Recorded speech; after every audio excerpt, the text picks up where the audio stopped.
Hast thou found honey? Okay, now compare that with 25:27.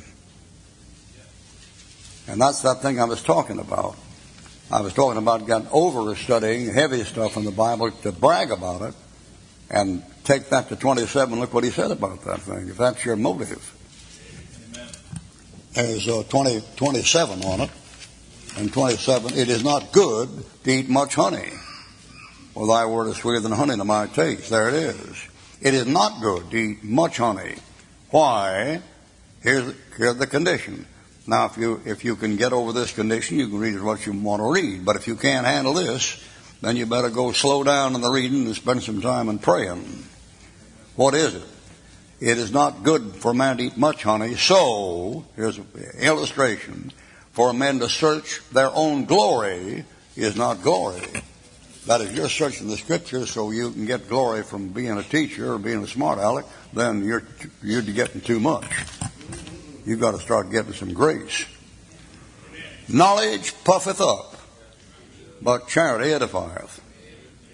And you find the same thing in Hebrews. Hebrews told you don't be occupied with that heavy stuff. Now learn it, know it. You should be, after you've been saved for several months or several years, you should get to something more than milk. As babies desire the sincere milk of the word that you may grow thereby. The baby comes in on milk. He shouldn't stay on milk. When you take a guy that's 40 or 50 years old and still sucking milk out of a bottle, you got a case. In plain words, you got to get some man shall not by bread alone, but by every word. You got to get some bread and strong meat. But you got to make sure the motive is right. And that's the trouble with most of these fellows that get really deep and deep and deep into prophecy and deep and deep and deep. They're not soul winners. I've known them by the dozen, known them by the score. And I never met one of them who was a real soul winner. You take Bill Sharp. Now, I'll give you one example out of about 40. One time when I was, first wife left me and I had custody of my boys, 3 of them. And I was trying to find something they could do with Daddy that'd be Christian, something to do while I had them. I had them all summer. And I didn't know what to do with them because I hadn't done nothing myself but learn how to kill people until I got saved. And I thought to myself, I tried to think of all the things a fellow where a guy could take his boys and have Christian fun that a boy would enjoy.